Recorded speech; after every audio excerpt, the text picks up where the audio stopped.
is a tournament prediction. Now, before I get started, I just want to address a couple of things.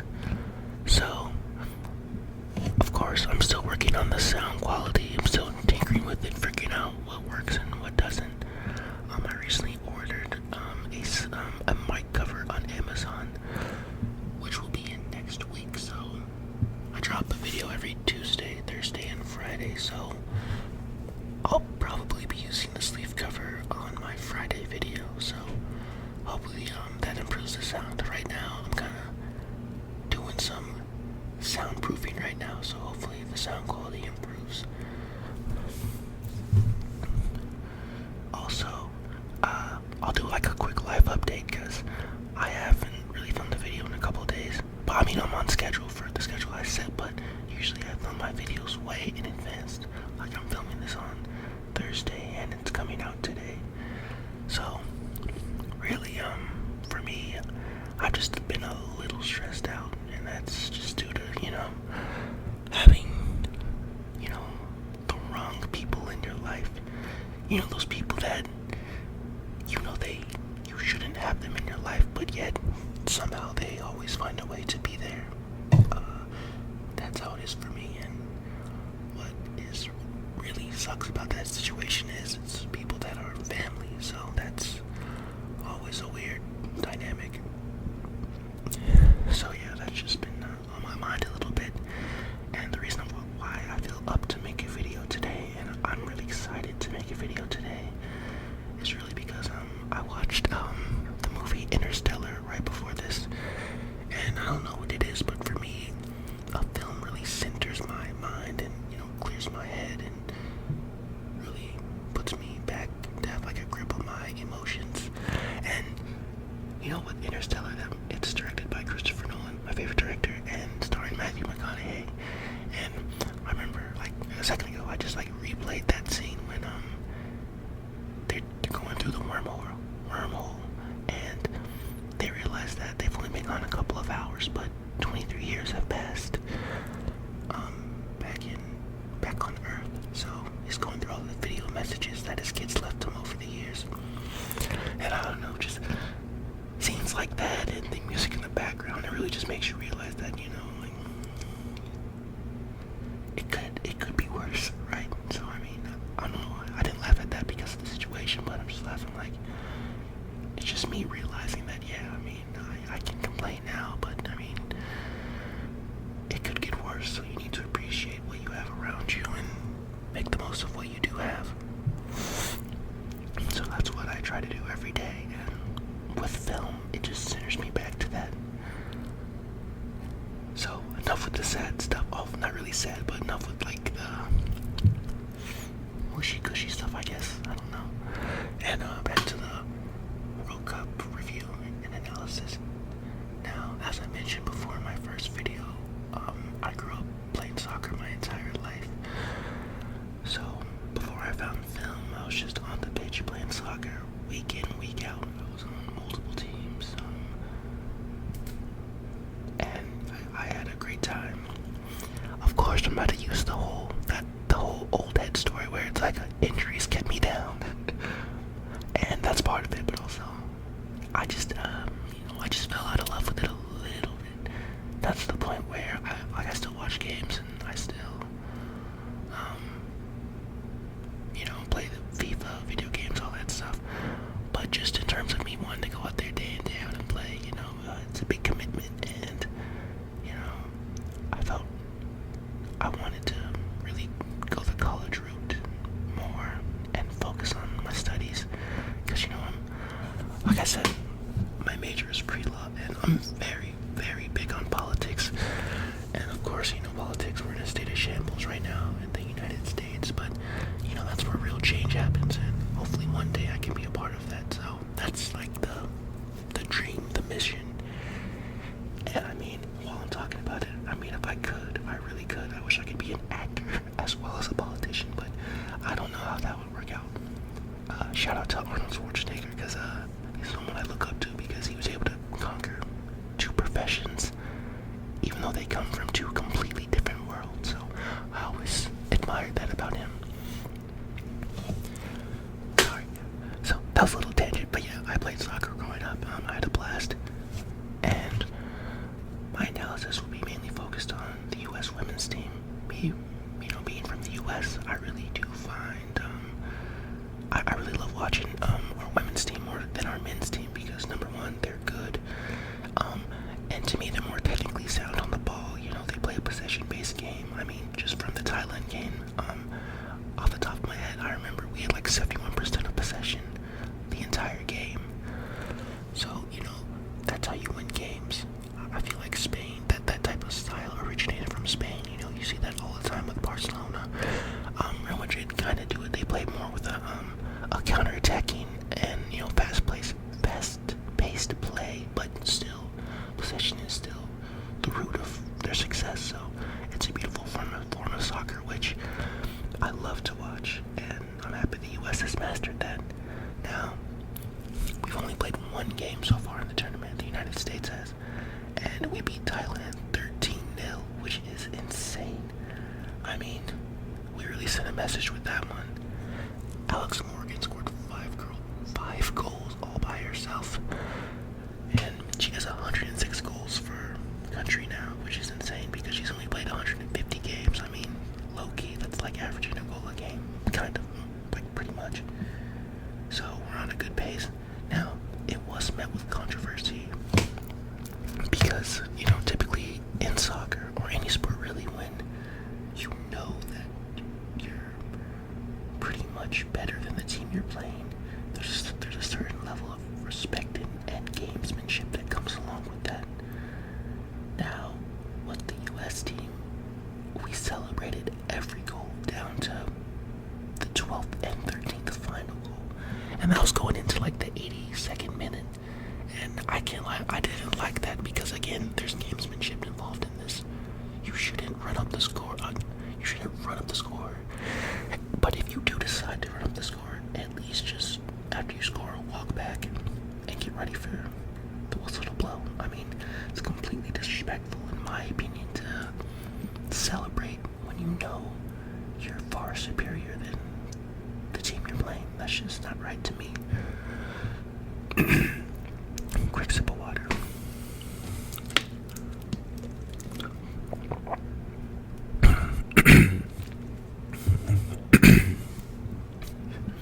Clearing the throat. A little sick as well, but but we'll keep pushing through. That pollen's no joke out here.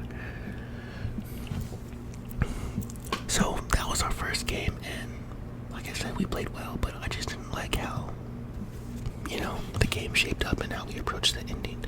But of course, that's 3 points for us. That's a 13-point goal difference that we have. Now with the group we're in, we pretty much, that's a lock, let's be honest. Sweden's a good team, and I think they're coached by Pia Sundhage, which used to be the coach of our team. She led us to the 2011 World Cup final. Now we didn't win it, but I mean, to make it to the final is an accomplishment on its own. Japan was really stacked that year, and again, they played a possession-based style of football, and that's how you win games, in my opinion. It looks like we switched to that later on. Like now, in 2019, we play more of a possession style of play, which is good, and we get the results. Now, Pia Sundhage, she plays a more, I'd say, a faster approach where she likes to get the balls crossed in, headed in, and she likes her players to be tall and they have to be good aerial threats, and it's not so much to be technically sound. So the players aren't as skilled, in my opinion, as the United States team, because that's what we really focus on. We know that's our craft, that's our bread and butter. Possession-based and technically sound football is what we do best. Now, with that being said, I believe that the style of play that the U.S. plays, we can't really be beaten, at least in this group stage, with that style of play. And I feel top to bottom we have the superior team. But Pia Sundhage, because she's coached these players before and has seen them on a daily basis, she may have something up her sleeve during the U.S.-Sweden game. But even if she wins that, that's only 3 points, and we still have Chile and Thailand to play again. We play them twice, right? So we'll definitely go through. I can't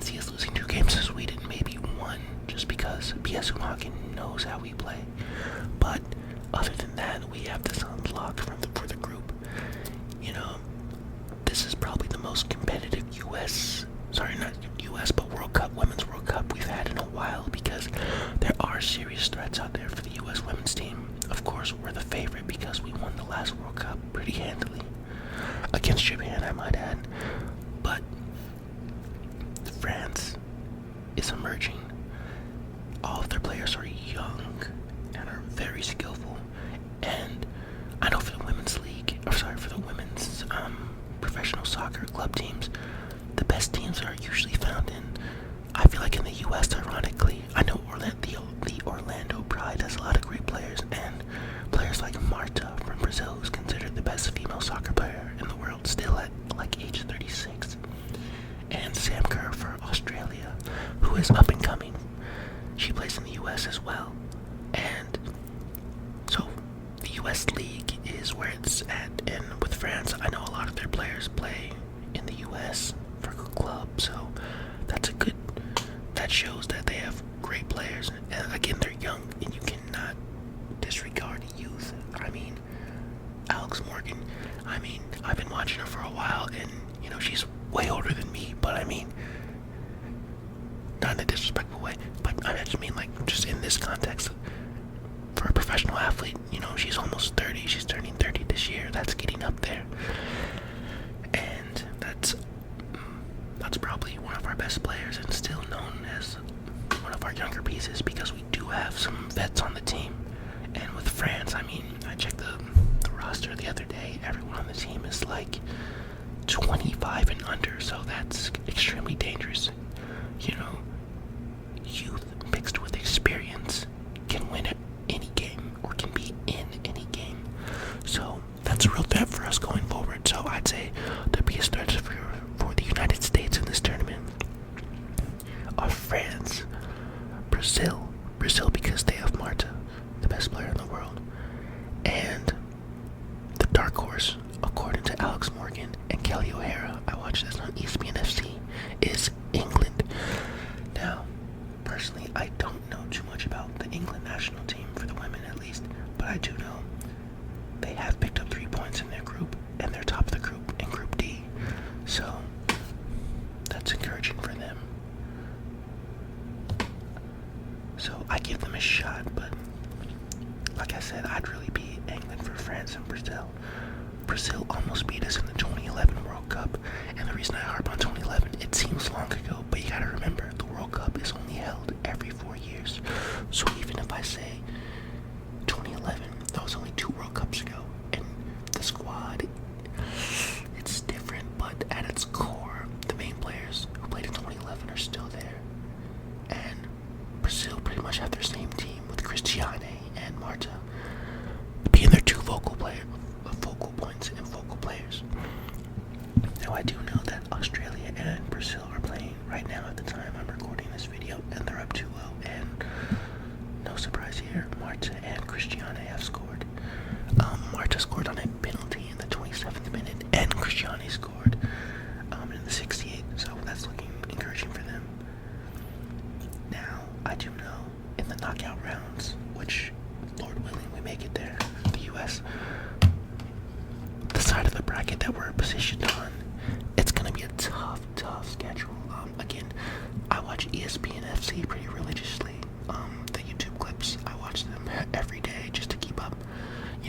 This is the one time I really watch the women's team, like, in really big detail. I don't really watch the friendlies because, there's nothing at risk. There's no stock in the games they're playing.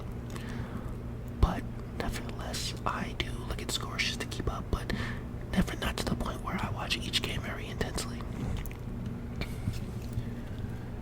The side of the bracket we are on, once again,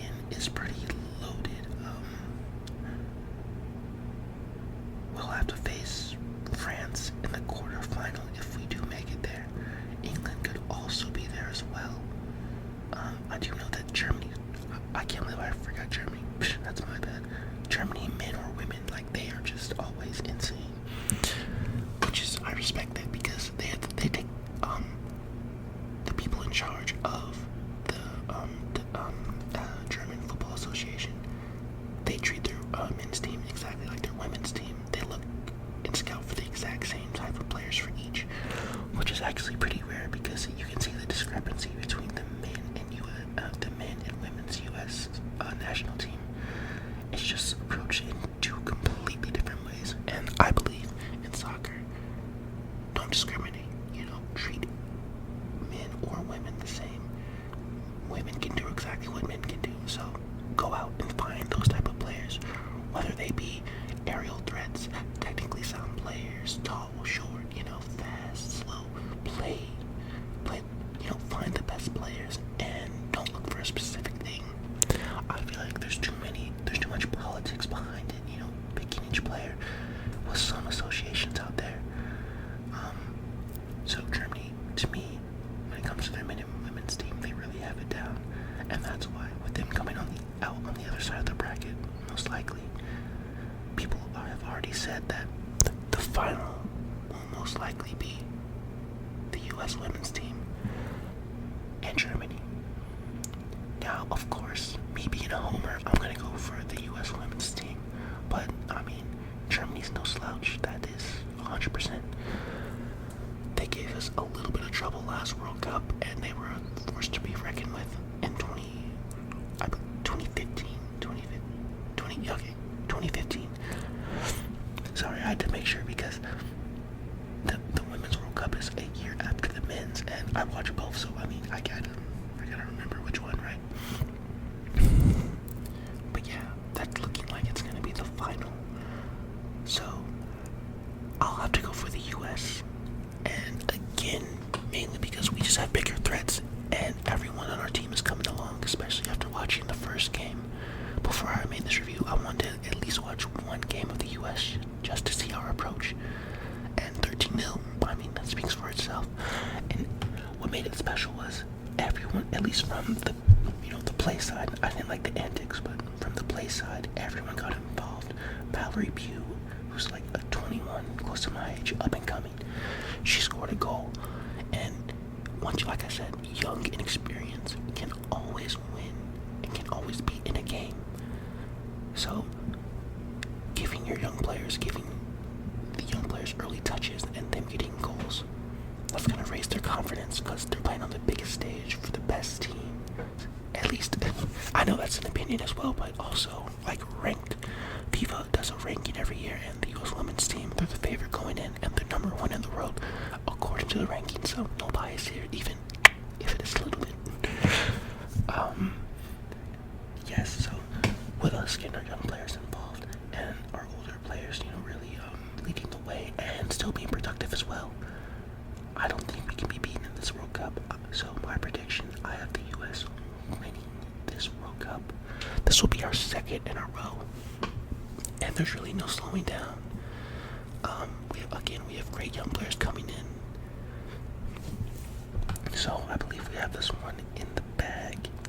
Now, I'll be doing coverage as the tournament progresses, and I'll be getting a little bit deeper, but with this one, I just wanted to focus on the U.S., explain the situation in the U.S., and my prediction. So a very simple video, and like I said, I took a couple of days off of filming, just to get my head right, so this is just very therapeutic for me to just do this. So I did prepare, but also I wanted this to be just speaking, freely and off the top, because again, this is really a form of therapy for me now.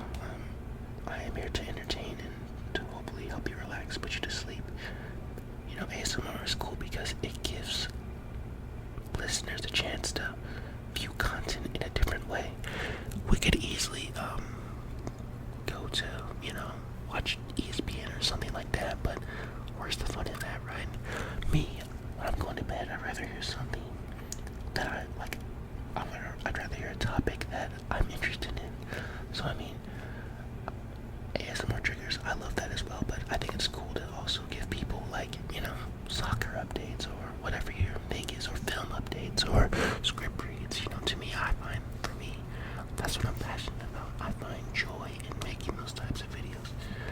Again, once the microphone cover comes next week, I will be doing more ASMR triggers. As you can see by the last couple of videos, I have been doing more eating videos.